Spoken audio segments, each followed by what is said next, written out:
Olá, amigos e amigas, bem-vindos novamente ao nosso canal Não é Óbvio.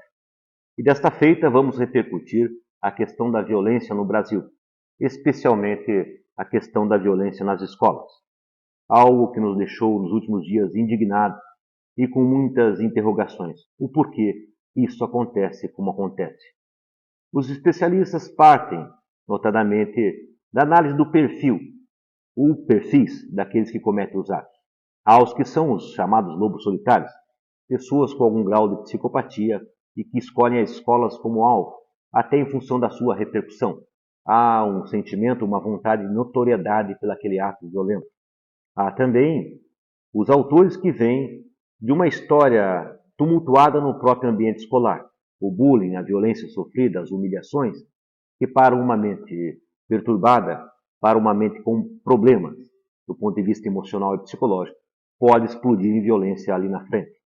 E há também a violência que é patrocinada, que é perpetrada, que é planejada através dos meios de comunicação como as redes sociais, na influência de ideias antigas que trazem a violência como solução social. E aqui estou falando do ressurgimento ou do incremento das células neonazistas no Brasil. Algo muito sério. Dados oficiais de pesquisa apontam que nos últimos anos o crescimento das células neonazistas no Brasil é da ordem de 270%. Mais de 1.100 células neonazistas identificadas no Brasil. O que nos traz um estranhamento, uma preocupação com a perda da memória histórica.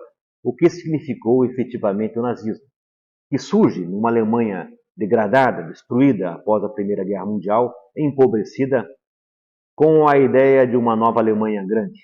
E daí o surgimento de uma ideia que une a nação, que vai tornar a Alemanha grande novamente. Mas é preciso também buscar os culpados. É preciso buscar os inimigos comuns da Alemanha. E daí os judeus. A ordem de 6 milhões de judeus assassinados. Mas não só os judeus. As pessoas com deficiência física ou com algum problema mental, os ciganos e assim por diante. Não importa. Uma vez eleito o inimigo, em nome da nação, o inimigo deve ser eliminado, desumanizado. E a sua morte pode ser industrial. As indústrias da morte. O mal banalizado. A maior expressão do mal em sentido moderno na Alemanha nazista. Isso não pode jamais ser esquecido. Isso não pode jamais ser naturalizado. O Brasil tem as suas características próprias e próximas ao nazismo. Já na década de 20 e 30, o maior partido nazista fora da Alemanha estava no Brasil, fundado em Timbó, Santa Catarina, Partido Nazista. Agregado a isso, o movimento fascista brasileiro da mesma época, o integralismo, os chamados camisas verdes, com a mesma proposta nacionalista, buscar inimigos, uma nação grande, uma nação de brasileiros, a pureza de uma nação. Enfim, esses dados estão presentes também na cultura brasileira, por outros aspectos que se adicionam. Nós temos uma nação formada a partir da ideia da escravidão, 300 anos de escravidão, mais de 5 milhões de pessoas escravizadas.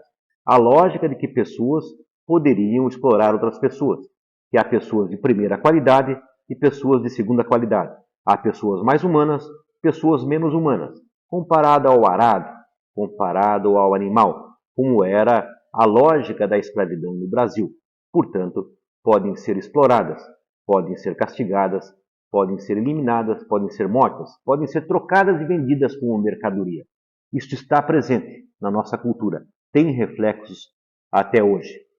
Para além disso, as instâncias sociais criadas no Brasil trazem uma perspectiva moderna, mais presente, da pobreza como também um fato que se distingue em relação à sociedade como um problema. Ou seja, a ideia de que o Brasil não cresce mais, o Brasil não tem sucesso em função dos seus pobres. Que os pobres fazem uma escolha pela pobreza, pela miséria e atrapalham o crescimento do Brasil. De que existem regiões no Brasil mais evoluídas porque o seu povo é mais trabalhador, é mais inteligente, mais diligente. Há regiões no Brasil que só sugam o Brasil, só vivem em função do que os outros produzem. Um racismo ou uma xenofobia interna. O preconceito que existe no Brasil em função de suas próprias regiões. A discriminação da origem nacional. Dependendo da região onde nasce o brasileiro, ele pode ser qualificado de uma forma ou uma outra. Isto é uma realidade, isso está presente no Brasil. E notem como isso é perigoso, porque para além dos inimigos externos, que não eram também na Alemanha, porque eram inimigos internos, os judeus que viviam na Alemanha, você cria inimigos dentro do seu próprio país. Uma lógica de que há parte daqueles que são do seu país, mas que não são brasileiros, porque são diferentes, porque pensam diferentes, se comportam diferentes, que são um peso e que devem ser, de alguma forma, tratados com rigor. Isso é um terreno muito fértil para as ideias e a propagação do ódio. E nós temos isso na nossa conta, nós temos isso na nossa cultura, seja os movimentos que já vimos no Brasil lá atrás, seja a cultura presente hoje, de uma necessidade de apontar os culpados pela situação do Brasil, notadamente os pobres brasileiros, notadamente as regiões menos desenvolvidas do Brasil. São os culpados para a maioria da lógica dos que assim pensam, pensam sob um prisma de discriminação e de não reconhecimento da igualdade entre brasileiros. A falta de um sentimento de solidariedade, um sentimento de pátria, efetivamente. Isto é muito perigoso, porque é o terreno para ideias que surgem com a proposta do ódio. Adicionado a isto, a questão que vivemos hoje das redes sociais. Notem, a comunicação sempre foi um instrumento de revolução, para o bem e para o mal. A comunicação através da imprensa, do livro, quando a imprensa surge, se pode imprimir livros em larga escala, ela tem uma influência direta, por exemplo, na contestação da Igreja Católica, na Reforma Protestante. A comunicação foi largamente utilizada pelo rádio no nazismo alemão. As ideias transmitidas pelo rádio o tempo todo, o cinema, a música foi utilizada para isso. O teatro, assim como na própria União Soviética, os mecanismos de comunicação eram utilizados por estados totalitários em larga escala para o convencimento do povo em relação a uma ideia, por mais que essa ideia fosse perniciosa. A comunicação sempre foi um instrumento de dominação. Nós vimos, na década de 80 e 90, a guerra do Iraque 1 e 2 ser transmitida pela televisão, a guerra contra o terror, e o mundo sendo convencido da necessidade de bombardear o Iraque, pela mídia, pela televisão. No mundo atual, a internet e as suas big techs. As big techs que têm um detalhe muito interessante, porque para além de serem ferramentas de comunicação, se auto-intitulam plataformas da mais absoluta liberdade. Não atendem aos estados nacionais. Não se sentem obrigadas a serem reguladas pela lei e pelos estados nacionais. O ambiente da mais pura e absoluta liberdade. E aí o Facebook, Twitter, Instagram, enfim, ligados naturalmente a grandes empreendimentos econômicos, notadamente americanos, mas que pregam a liberdade com absoluta, nenhuma obediência às regras locais de nenhum país. E se assim o é, a possibilidade da transmissão de ideias de ódio, de discurso de ódio, de ideologias perversas e perigosas à sociedade se faz de forma livre e tranquila, como vemos hoje na internet. Há necessidade, já se passou da hora de alguma regulação das redes. As redes não podem servir como campo livre para a disseminação de ideias contrárias à existência da própria sociedade ou de parte da sociedade. Tudo o que é crime no mundo físico real tem que ser crime no mundo virtual. Não há por que se entender o mundo virtual como um mundo separado da realidade física e prática de todas as pessoas. E assim tem que ser tratado, em função do risco que representa. Do ponto de vista da alegação dos defensores da mais absoluta liberdade das Big Techs, é que se pensar o que é a liberdade. Há direitos estabelecidos universalmente, e a ideia de direitos universais do homem, da Revolução Francesa, a Revolução Americana, o direito à vida, o direito à liberdade, à igualdade entre os homens. Muito bem. Me parece que o primeiro direito, o direito essencial, a mãe de todos os direitos, é o direito à existência, o direito à vida. Como a liberdade, a defesa da mais absoluta liberdade, pode permitir pensar em exterminar outra vida. Como a liberdade pode ser entendida como uma ferramenta de desigualdade, porque você trata as pessoas de forma diferente. Aquelas que podem ter respeito e aquelas que não terão respeito. Há uma diferença entre as pessoas. Aquelas que devem ser eliminadas e aquelas que não serão eliminadas.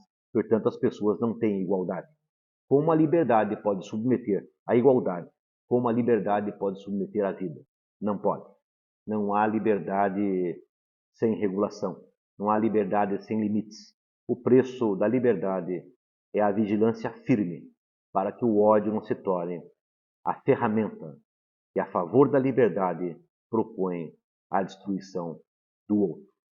É preciso ficar atento ao que está acontecendo.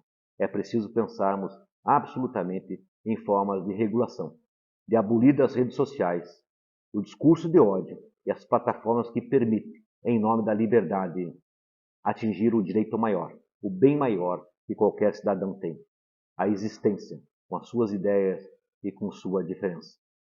A liberdade não pode ser o patrimônio absoluto.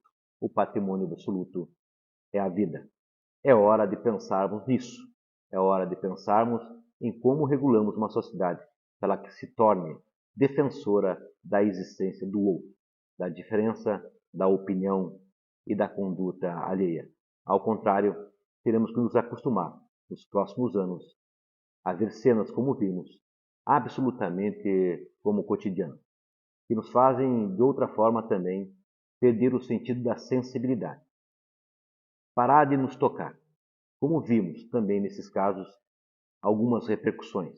A exemplo disso, a repercussão dada por um veículo de mídia no estado do Paraná, num programa policial da hora do almoço, em uma rede de televisão ligada aos mandatários do governo do estado nesse momento, onde a cobertura da matéria das crianças em Blumenau é interrompida pelo âncora da TV para fazer a propaganda de um plano funerário. Pasme. Durante a notícia do assassinato brutal das crianças, o sujeito interrompe o programa para fazer propaganda de um plano funerário. É o tamanho da nossa insensibilidade. É para onde caminhamos. A liberdade das redes sociais não pode ser normalizada como ferramenta de ódio. Pensemos nisso. Um grande abraço e até a próxima semana. Meu amigo, minha amiga, se você gostou desse vídeo, inscreva-se no canal, dê o seu joinha. Se não gostou, permaneça conosco. Aqui é a oportunidade de discutirmos, pensarmos e tentarmos juntos compreender um pouco melhor a nossa própria realidade. Um abraço e até a próxima semana.